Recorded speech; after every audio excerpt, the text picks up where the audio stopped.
فمن كان يرجو لقاء ربه فليعمل عملا صالحا ولا يشرك بعبادة ربه أحدا. Bismillahirrahmanirrahim. Assalamualaikum warahmatullahi wabarakatuh. Alhamdulillahi bi ni'matihi tatimmus shalihat. Wa asyhadu an la ilaha illallah wa asyhadu anna Muhammadan abduhu wa rasuluh. Allahumma shalli ala Muhammad wa ala ali Muhammad. Ya ayyuhalladzina amanu taqullaha haqqa tuqatih wa la tamutunna illa wa antum muslimun. Ikhwani wa akhwati rahimani wa rahimakumullah. Alhamdulillah, kita berjumpa kembali di kajian sirah Nabi sallallahu alaihi wasallam.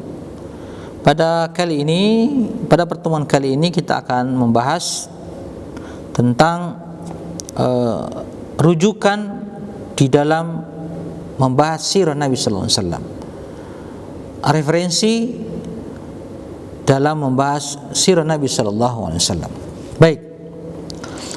Tentu rujukan pertama adalah Al-Qur'anul Karim. Al-Qur'anul Karim adalah rujukan asasi, rujukan utama dalam memahami sifat-sifat umum daripada Rasulullah sallallahu alaihi wasallam dan mengenal tahapan-tahapan sejarah beliau sallallahu alaihi wasallam. Al-Qur'an mengemukakan sirah Nabi sallallahu alaihi wasallam dengan menggunakan salah satu metode berikut ini. Yang pertama, mengemukakan secara umum daripada sebagian kejadian dari rentetan perjalanan hidup Nabi sallallahu alaihi wasallam. Seperti ayat-ayat yang menjelaskan tentang perang Badar, perang Uhud, perang Khandaq, perang Hunain, serta ayat-ayat yang mengisahkan perkawinan beliau dengan salah satu istrinya, yaitu Zainab binti Jahsy radhiyallahu anha. Itu yang pertama. Yang kedua, mengomentari kasus-kasus dan peristiwa-peristiwa yang terjadi untuk menjawab masalah-masalah yang timbul atau mengungkapkan permasalahan yang belum jelas atau menarik perhatian kaum muslimin kepada perjalanan dan nasihat yang terkandung di dalamnya. Ikhwani fillah, akhwati fillah, wa akhwati fillah rahimani wa rahimakumullah. Al-Qur'an adalah sumber pokok sandaran dari seluruh aspek pada sirah Nabi sallallahu alaihi wasallam. Al-Qur'an menyajikan sekilas tentang masa perkembangan Nabi sebagaimana termaktub dalam surah Duha, wala sawfa yu'tika rabbuka fatarda alam yajidka yatiman fa'awa. Dan kelak Tuhanmu pasti akan memberikan karunia kepadamu Muhammad, lalu kau menjadi puas, hatimu menjadi puas, menjadi ridha. Bukankah Allah Subhanahu wa taala telah mendapati engkau dalam kondisi yatim, lalu engkau dipelihara oleh Allah Subhanahu wa taala. Itu singgungan Al-Qur'an tentang sedikit perjalanan Nabi sallallahu alaihi wasallam di masa kecil. Al-Qur'an juga menggambarkan budi luhur Nabi sallallahu alaihi wasallam dalam surah Al-Qalam. Allah Subhanahu wa taala berfirman, "Wa innaka la'ala khuluqin azim." Dan sesungguhnya kamu benar-benar berbudi pekerti yang agung. Secara garis besar, kisah-kisah Nabi sallallahu alaihi wasallam yang dituturkan dalam Al-Qur'an antara lain, satu, perkembangan tentang kehidupan Nabi sallallahu alaihi wasallam, yang kedua tentang akhlak beliau, yang ketiga tentang kesulitan dalam menjalani dakwah serta tuduhan-tuduhan yang beliau terima, kemudian yang keempat adalah hijrah Nabi sallallahu alaihi wasallam, kemudian yang kelima tentang peperangan yang diikuti oleh Nabi sallallahu alaihi wasallam seperti perang Uhud, perang Badar, perang Khandaq, Fathu Makkah, perang Hunain dan lain sebagainya, serta berbicara tentang mukjizat Nabi sallallahu alaihi wasallam seperti Isra dan Mi'raj. Dan Al-Qur'an adalah satu-satunya kitab yang isinya valid sepanjang sejarah kehidupan manusia. Juga Al-Qur'an menyinggung tentang kondisi bangsa Arab dalam berbagai sisi kehidupannya, baik itu agama, politik, sosial, ekonomi dan budaya. Sebagaimana kita saksikan, Al-Qur'an memberitakan kepada kita tentang sejumlah peradaban kuno yang pernah ada, yang pernah hidup, yang pernah berjaya di Jazirah Arab sebelum diutusnya Nabi sallallahu alaihi wasallam. Namun demikian, ikhwani fillah, akhwati fillah, perlu diingat bahwa Al-Qur'an tidak menceritakan berbagai peristiwa Nabi sallallahu alaihi wasallam secara terperinci, tetapi Al-Qur'an menceritakannya secara global. Misalkan Al-Qur'an menyebutkan peperangan, tapi Al-Qur'an tidak menyebutkan berapa pasukan dari kaum muslimin, berapa yang korban dari kaum muslimin, syahid dari kaum muslimin, dan berapa korban dari orang-orang kafir. Maka ikhwani fillah, akhwati fillah, untuk memaksimalkan pelajaran sirah yang dalam Al-Qur'an, maka bisa kita melihat tafsir Al-Qur'an, ini tafsir bil maqsurat, seperti yang ada dalam kitab tafsir At-Tabari, kemudian tafsir Ibnu Katsir, kemudian tafsir Imam As-Suyuti rahimahumullahu jami'ah. Bahkan Imam As-Suyuti telah meringkas dalam kitabnya Ad-Durar Al-Mansur fi Tafsir bil Ma'tsur. Kemudian beliau menambah yang hilang dan melengkapi yang kurang-kurang dalam tafsir tersebut. Ini sumber sejarah pertama. Yang kedua, sumber pelajaran sumber dalam membahas sirah yang kedua adalah sunnah Nabi sallallahu alaihi wasallam yang sahih. Sunnah Nabi yang sahih terdapat dalam kitab-kitab imam hadis yang terkenal, jujur dan thiqah. Thiqah itu terpercaya di dunia Islam. Kitab-kitab tersebut adalah ada al-kutub as-sittah, yaitu Sahih Bukhari, Sahih Muslim, Sunan Abu Daud, Sunan An-Nasai, Sunan At-Tirmidzi, Sunan Ibnu Majah. Ditambah Al-Muwatta karyanya Imam Malik rahimahullah taala dan Musnad Imam Ahmad, yang semuanya itu kesahihannya terpercaya. Bahkan khusus untuk Sahih Bukhari dan Muslim itu berada pada puncak tertinggi yang sangat dipercaya oleh kaum muslimin. Adapun yang dimaksud dengan sunnah di sini adalah hadis yang sahih.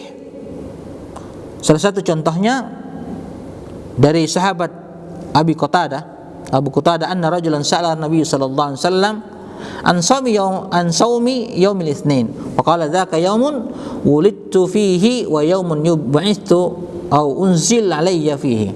Dari Qatadah seseorang bertanya kepada Nabi sallallahu alaihi wasallam, "Kenapa Anda berpuasa hari Senin?"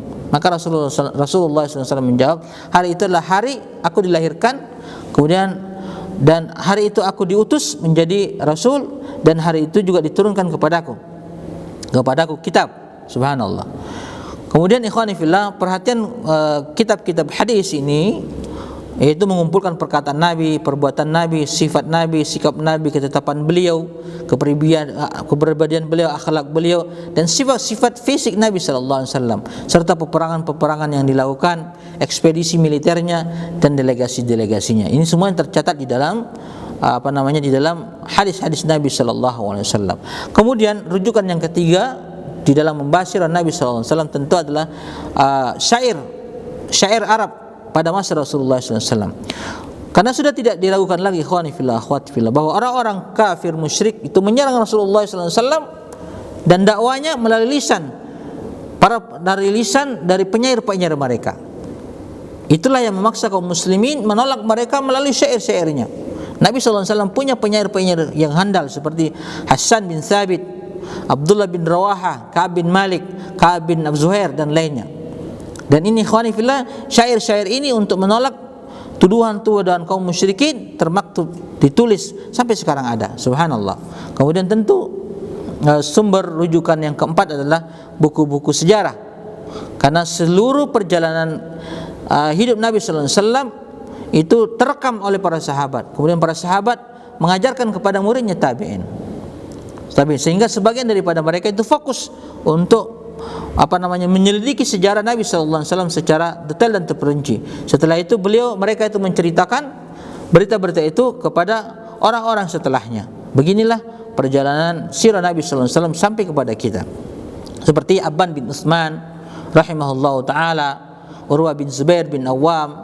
Kemudian di antara tabi'in juga ada yang menaruh perhatian dengan sirah Nabi sallallahu alaihi wasallam seperti Abdullah bin Abi Bakar Al-Ansari, kemudian Muhammad bin Muslim bin Syihab Az-Zuhri yang menghimpun hadis pada masa Umar Abdul Aziz atas perintahnya, dan tentu ada Asim bin Umar bin Qatadah Al-Ansari rahimahumullahu jami'an. Kemudian perhatian sirah Nabi sallallahu alaihi wasallam beralih pada generasi setelahnya sehingga mereka mengarang buku sendiri. Di antaranya yang paling terkenal adalah karangan Muhammad bin Ishaq bin Yasar yang wafat pada tahun 152 Hijriah. Ia mengarang kitab Al-Maghazi tentang peperangan Nabi sallallahu alaihi wasallam yang bersumber dari riwayat yang ia dengar sendiri di Madinah dan di Mesir. Namun demikian sangat disayangkan buku ini hilang sebagian. Secara fisik hilang, tapi kandungannya masih ada dan terjaga karena riwayatnya ini pernah diriwayatkan oleh Ibnu Hisham rahimahullah ta'ala dari Ibnu Ishaq dalam kitab As-Sirah An-Nabawiyah melalui guru beliau Ibnu Hisham yang bernama Al-Bukai, yang merupakan termasuk murid yang paling terkenal daripada Ibnu Ishaq. Ikhwani wa akhwati rahimani wa rahimakumullah. Ini sumber daripada pembahasan sirah Nabi sallallahu alaihi wasallam. Ini wawasan buat kita bahwa sebenarnya sirah Nabi sallallahu alaihi wasallam itu termaktub dengan baik, tercatat dengan baik, terjaga dengan baik sampai hari kiamat. Ikhwani wa akhwati rahimani wa rahimakumullah, semoga bermanfaat apa yang kita bahas hari ini. Kita tutup dengan kafarat majlis. Subhanakallah bihamdika asyhadu an la ilaha illa anta astaghfiruka wa atubu ilaik. Assalamualaikum warahmatullahi wabarakatuh.